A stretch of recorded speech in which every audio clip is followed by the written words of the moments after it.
Hi, this is Dennis with Second Chance Tackle. Boy, do we have a project that will take time for the pandemic today. Morris down in Louisiana sent me two reels asking if I couldn't repair them for him, or at least do my best to try to get them repaired.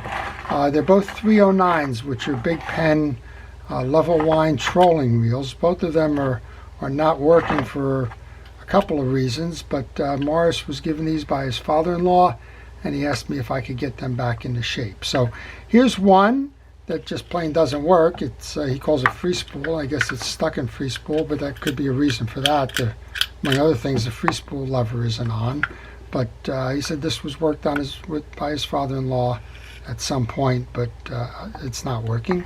And this one is a survivor. It's been in a shed, according to Morris, for over 25 years. It suffered from a hurricane, and it's full of mud and who knows what else. And we're going to make this one the subject of the video here, see if we can't make this work again. When I crank it, boy, there is a turn, but it is not a good turn. The worm seems to be driving, which would tell me that the reel was probably working prior to the hurricane, got swamped, got mudded, and the residual damage here, all of the dirt and the grease and grime and everything, is probably just a result of sitting wet in salt water for a very long time and then just kind of being put in a shed to dry. So I'm going to take these apart, this reel apart, put it into the ultrasonic, and then we're going to come back and see what damage there is to it and whether we can get this reel working the way it should afterwards. Now, among other things, after 25 years, I'm going to assume right away it's going to need a drag service, particularly if those drags just kind of dried out in a hot shed in Louisiana and probably just cracked. I'm assuming these are the old leather drags in this one, and we'll just go ahead and see. So, yes, I'm not wearing my protective glove right now. That's because all this stuff is just going to get stripped down quickly and put into an ultrasonic, so I'm not going to go too far with this in terms of pieces and parts, but I just thought that this one would be entertaining because of the extent of the dirt, the corrosion, time, and other things. So follow along with me. We'll see how this goes. While I'm taking off the exterior parts, I do want to take a minute to thank all of our first responders, essential personnel, law enforcement, and fire. It seems like we're getting everything these days. If you're out in the California area, we've got wildfires to deal with in addition to the pandemic. It's quite an unusual effort. You're the people we depend upon to make us safe, keep us healthy, and your efforts are truly appreciated. Wow. I almost became speechless while I'm thanking you just looking at the interior here. We can see that this stuff is just full of whatever it's full of. Throw that away. Dry grease, gunk. Funny thing was, this was turning, right? So I don't think the gears are going to be shot. And I think what we're going to learn from this is a testimony to the materials that Penn used back in the day, because I think we're going to make this one work again. Same thing over here. We can see that we're kind of should be frozen with this. Well, the clicker's even working, which is just a complete surprise to me. We have an idler gear that we want to check. Of course, we're going to clean all of this out, but I'm just checking to make sure all the teeth are there. They are, and I think we're going to make it go. So I'm going to finish taking these pieces apart, and I'm going to put the chrome pieces, the metal pieces, into that ultrasonic bath to get them cleaned up. I'll put the spoon in there, the spool in there as well, and probably clean the bridge plate by hand. And I'm not going to use any kind of abrasive cleaner in the ultrasonic one this time around. I'm just going to use pure and simple dish detergent and hot water, and we'll see what we can get out of this. So I would ask you to stay tuned. I'm going to pause the video. When we come back, we'll have the reel kind of in a better shape, I hope, in a better place. And I guess one thing I can show you before we leave, I'll take the bridge off to show you how to do that if you're disassembling your own reel for cleaning. But Penn made it very good for the average person to clean a reel and maintain a reel. It's all screws. There's no fancy connectors or anything. It's just simply side plate screws that if you have a flat bladed screwdriver you can work with. Just put a glove on now because I don't know what's in that side plate here. We're going to pull the 4 screws out of this. There's different screws depending on location. The 2 top ones are partially threaded screws. The 2 on the bottom are fully threaded. The partial threaded screws is where the springs ride, so you need to pay attention to that when you go to reinstall. If you put the fully threaded ones up top, the spring may catch on it. Alright, those are loose. I should be able to push this through. It's coming through, and oh, I forgot. It's the 309. The 309, you can't get the main gear out without taking the trim ring off. It hides behind there. Now we should be able to push this through. Somewhere in here should be a spring. There's a spring in here. Should also be an anti-reverse dog in that mud. You can see a lot of what has just been due to age. I think I'm going to put these into the ultrasonic. There's no harm in doing that. Push our screws through and keep them into my parts tray so we don't lose those. And the only other question I have right now is, can I get the drag stack off? I can. Look at that. Huh? Testimony to the years. These are all going to have to be replaced. There's no question about that. But just getting it off is kind of amazing in and of itself, especially given the history that we have here. So, okay. So now when we come back, you'll see a bunch of cleaned parts, and then we'll go from there. Interestingly enough, the drag washers are good. Look at that. These are the kind of the hard washers. There's a pair. It's not the HT100, but it's not the leather washers either. It's one of those intermediate washers, like a harder pressed leather, and they're good. They're good. All right, so let's go ahead and it's bath time. Let's put all this stuff in there, see how much we can get cleaned up out of it, and come back and we'll continue with this. Stay tuned. Okay, so bath time's over. We have a couple of things of note. This reel, I believe, could be put back using all of the original pieces, but some of these just didn't clean up well, and some of these got a little scarring on it, some other things. The metal drag washer components, the jack, the cap washer, and the yoke, they just kind of suffered a lot of damage from sitting and probably in the salt water and all. So it doesn't make any sense at this point to use these, although they could be used if you really wanted to complete the challenge of can we make this work. But as long as we're doing this exercise and I have the replacement parts, I'm going to go ahead and do that. I'm also going to do that with the original drag washers, which are 25 years old. There's a lot of wear on these. Some of that transferred over to the metal washers, and it just, again, if you got the reel open and you're going to take this reel fishing, there's no reason in the world to just go ahead and put these components back in. So we're going to change those over. I have the new HT100 drag washers, and I have nice clean replacement parts for the cap washers and the like. And I also have a side bearing that I'm going to replace as well, because this one's got mud in it and I just don't know the extent to that mud. So let's continue then. Some of this stuff cleaned up, some of it didn't clean up as well as you would like. It's just a lot of it there. So I'm going to remove that click ring, and I'm going to remove the idler gear, and we're going to just do the finish cleaning on these. I'm going to hit this with some WD-40, which I use as a general degreaser. It's mud for the most part here. And we'll just we'll do final little cleaning up here quickly, just to get to all the cracks and crevices. And even though these pieces aren't touching anything at the moment, if you get water and it starts to dissolve that mud, well, it can only wind up in bad places. So you might as well just take a little bit of extra effort here.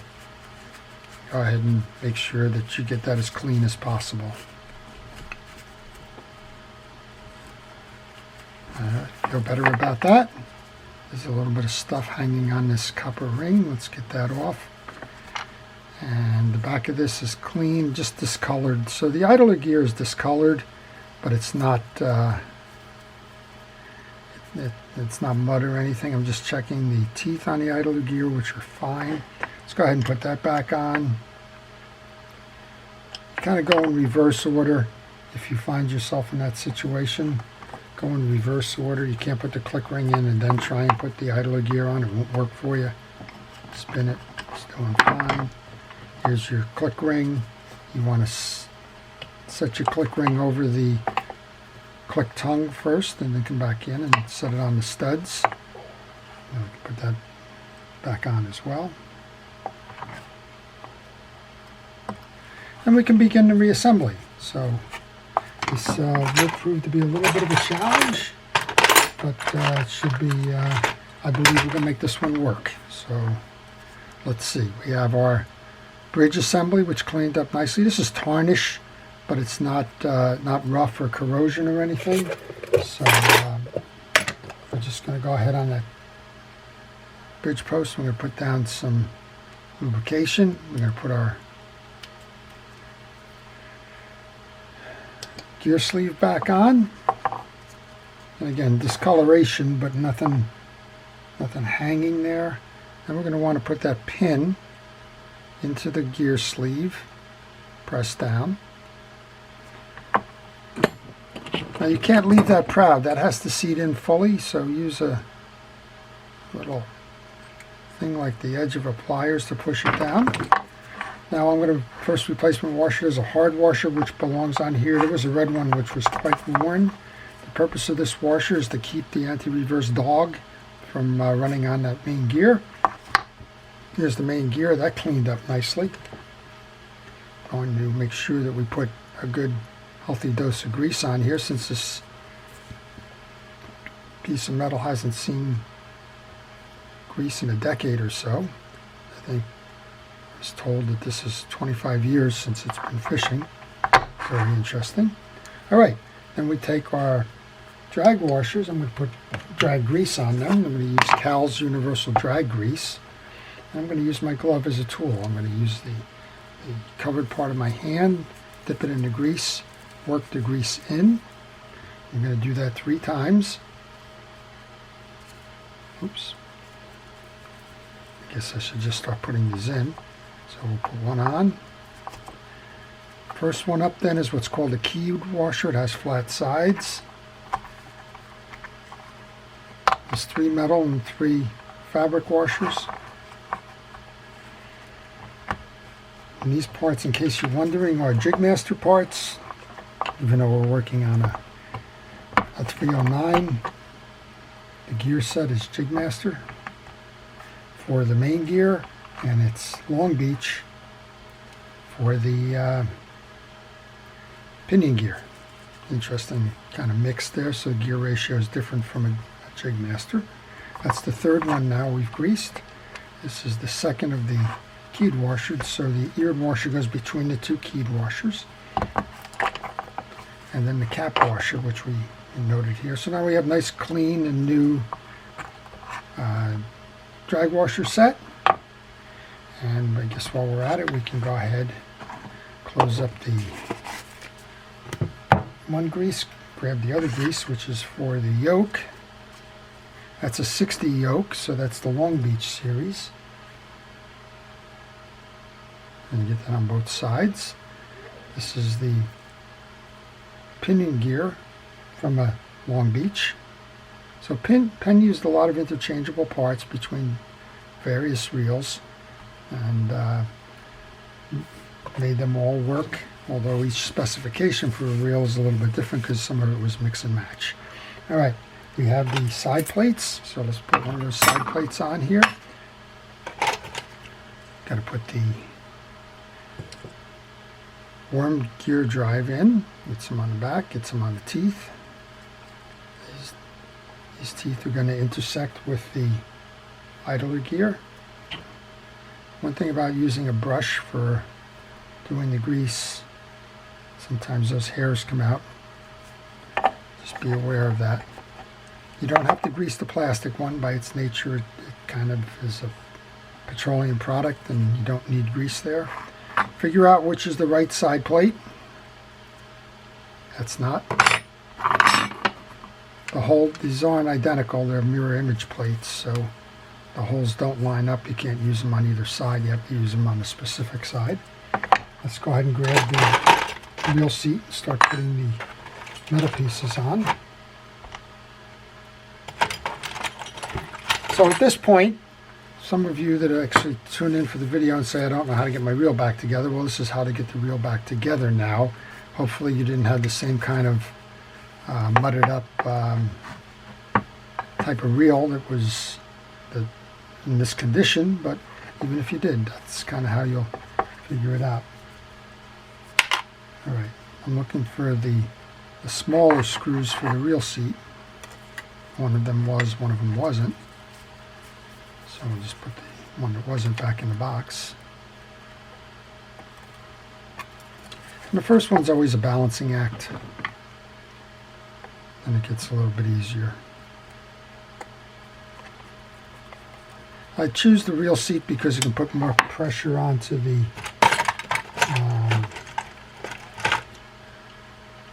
trim ring. You can hold it in place by 2 points. So those are the two for the reel seat. These cleaned up okay. You can't fix corrosion. You can fix taking the greening off, and that's pretty much what we've done here. We've removed the greening and made sure it was clean. You can put a drop of oil onto the screw threads. Actually, the little nozzle's a little bit better, just a drop. Interestingly enough, after 20 years and sitting and soaking in mud and water and drying out and everything, those screws did not seize, so we were very fortunate with that. Up top then, we're going to grab one. The one up top has the ridge in it for the line guide that goes above the line guide access hole there. And this one you don't tighten down all the way because you're going to have to get this aligned properly.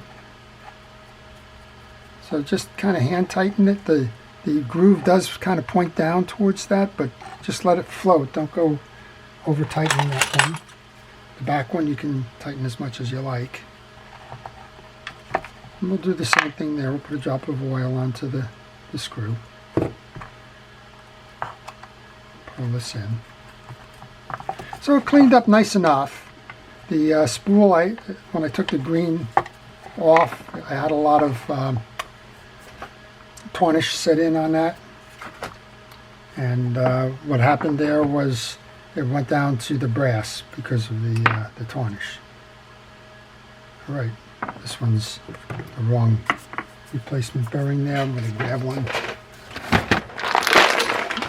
Parts tray, that one's a squitter bearing.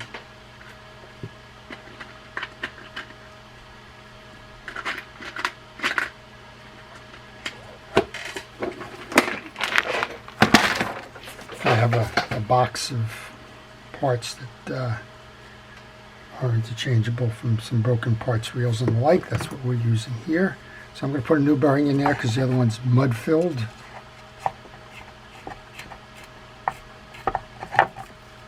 Alright, that side's done. Here's that spool. It came out pretty nice. It's got some brassing on it. There's still one or two pieces of green in there. There's some crevices that were worn from the corrosion, and that green is kind of in deep, and I wasn't going to go much beyond that. The drive mechanism has got a little bit of rust on it, but otherwise it's fine. I'll make sure that gets lubed up. Go ahead and put that in. Turn our attention to the other side now. So this is the second side plate. You can't put this on until you build the side plate out. So let's go build that side plate. We have two springs. They go in the cavities on each side.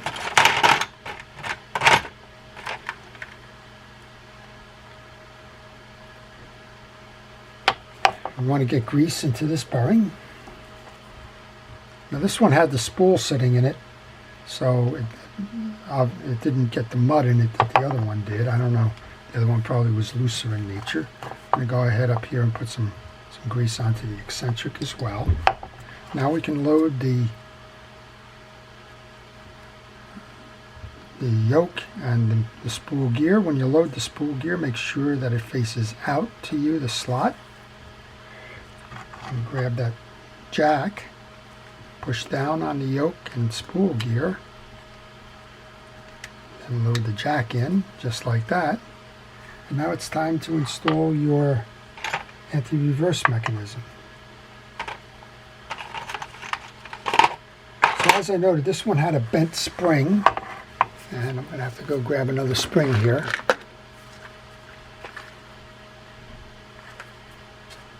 So we're using some replacement parts by need. I think the spring was probably the only one that functionally could not make this go again. It not only is mud clogged, this is your spring, it's mud clogged, but it's bent. So there's some gapping going on in there that makes that useless. But that's probably the only piece out of this that I couldn't use the originals on. However, to improve the performance, you certainly want to change those drags over while you have the reel open, and you want to do everything you can to make sure that this goes fishing again. Here's your dog then. You put the main gear in, you rotate your bridge assembly halfway.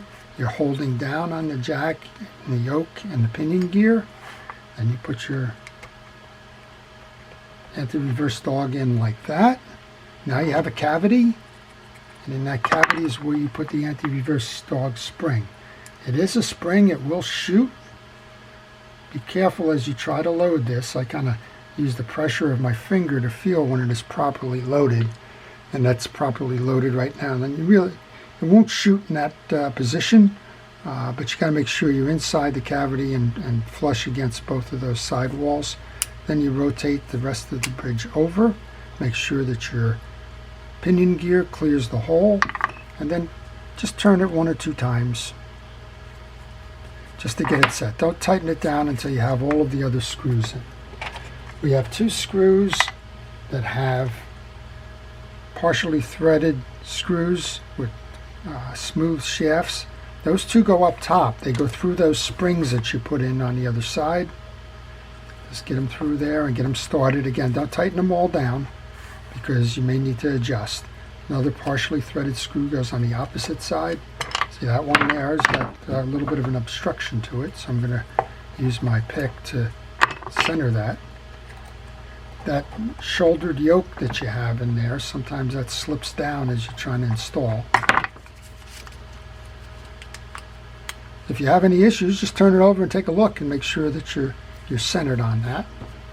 Most of the time you can do it blind, but sometimes you need to. And then your full threaded one goes on the opposite side. Now you can tighten them all down. You have all 4 that were initially seated. Just go back kind of northeast, southwest. Tighten them all down.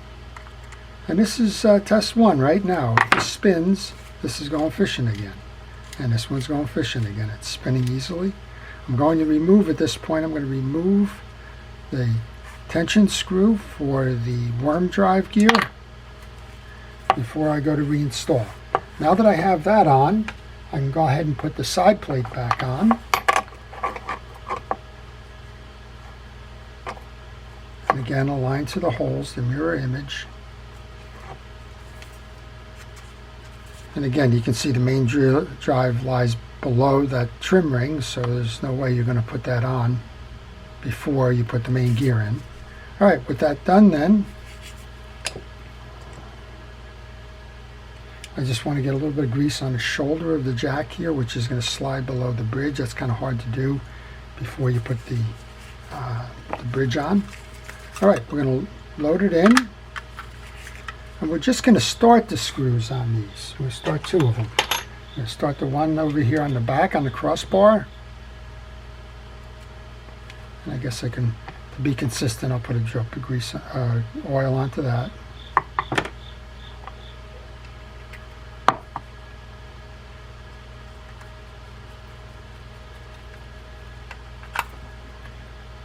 This is why you start them rather than try and wrestle the worm gear and the guide at the same time, because you got movement in these. Okay, we're going to line this one up and do the same.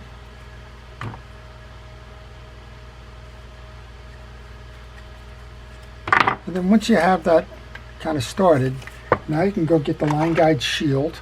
There's 2 sides to this. There's a short side and a long side. The long side goes to the back. And then just kind of work them to the holes.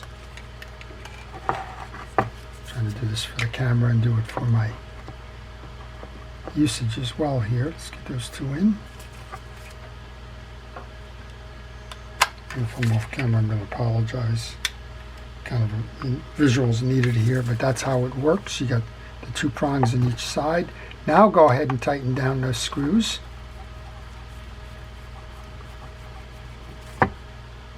And then we can reinstall the line guide. Get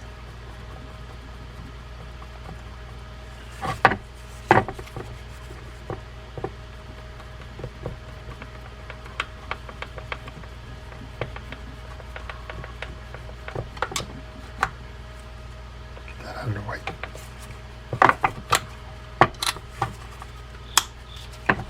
Just checking to make sure that we have good movement on the spool, which we do. All right, the line guide. You want to remove the screw that holds the pawl. You can check the pawl. Just pull it out. Make sure that your teeth are even, which they are. You want to make sure that the grooves on both sides of the pawl are clean. And given that this was in the mud, you can bet that there was mud everywhere. So just get that stuff out of the channels there so that it rides easily. You can go ahead and reinstall that.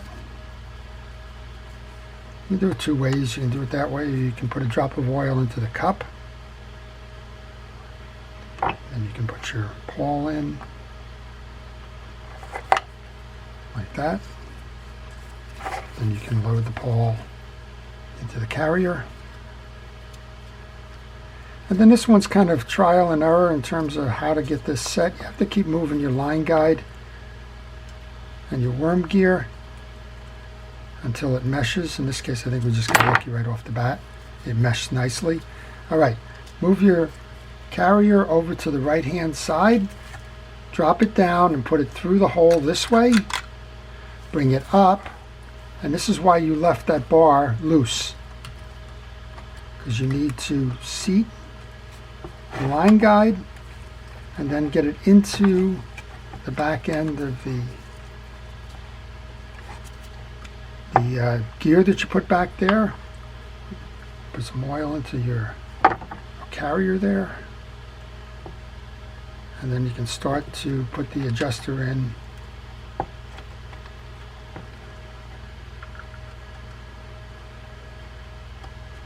There we go. Put that adjuster on. And now you can adjust the groove on that. I think we're close there. Okay. It's like another screw that goes into that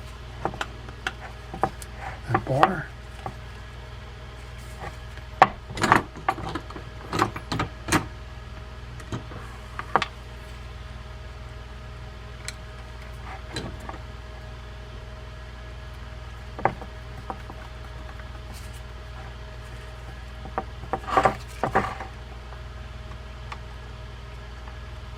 And before I do too much more, I want to get this gear sleeve, and I want to get the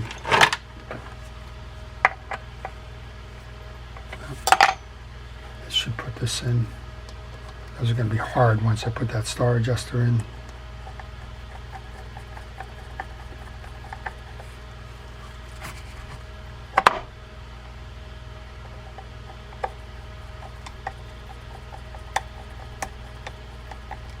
For whatever reason, we're having a little difficulty here. Use the pick to align that reel seat. Sometimes you just have to play around with it. It's the shortest little throw, but it's enough.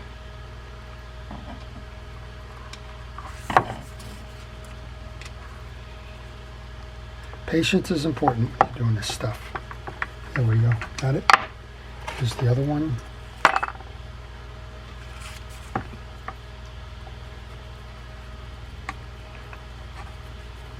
I'm just going to check. I have all the screws in here now. Let's go ahead and put that star adjuster back on.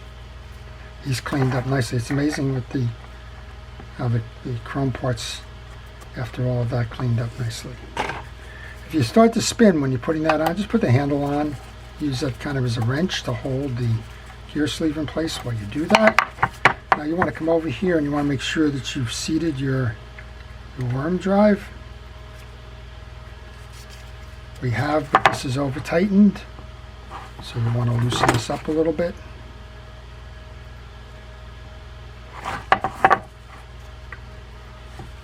And back it off. Sometimes you need to use pliers. If you do, use something so that you don't scar it. There we go. And we're not in the drive yet here.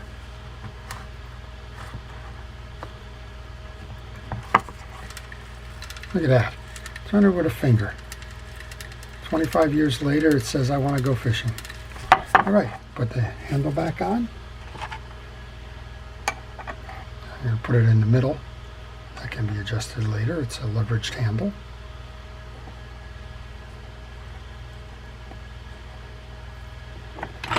Handle wrench. So I guess moral of this story is don't give up on anything. Don't assume just because something's sitting on a shelf in your garage or your shed or wherever you've been holding your tackle for too long that it's not going to work any longer. With a little bit of care and attention, generally speaking, you can get that thing back out and running again. Now, of course, there's times when you got severe damage in there. We were fortunate that the salt water and the corrosion wasn't terrible, and it enabled us to go ahead and just clean those parts up, get them back together, and get this reel going fishing. All right, so we did replace parts. We took the time to replace some of those other parts. Again, in a needs to, you could have reused those drags and replaced them later. You could have polished up those brass pieces, and I guess we would have done well with them, but in this case you didn't need to. All right, check the tension on the spool. There's too much tension in there. Use your spool adjuster on this side. You need to have a little bit of movement, just a light knock. Anything more than a light knock is just going to kind of misalign your drives. And we'll give it a spin here. Look at that. Wow. I'm happy with that. I'm sure Morris will be happy with that. And this reel's going fishing again. So there you go. One hurricane flooded, mudded, and kind of put on the shelf story for another day. Comes back to life to go fishing again. Truly an idea of what the second chance is about. And you can see as you go ahead and adjust for the spool tension, you have a nice easy casting reel if you want to use a casting reel as well. So that's it. That's the 309 Penn. It's the biggest in the level line series from Penn, and this one's ready to go fishing again. I hope you've enjoyed it. If you did, please like it. If you have questions on this reel or any reel in particular, or if you're working on a project and you're stuck, leave that question in the comments. I do try to reply to all. And if I get your question, I'll try and give you an answer if I can help. If you want to see more of these, please subscribe. I post frequently. And finally, if you have a reel that needs repair and you would like me to work on it for you, well, then contact me on the email that's in the business card that follows, and I'll be happy to provide you with that information. So with that, this is Dennis with Second Chance Tackle. Have a great day.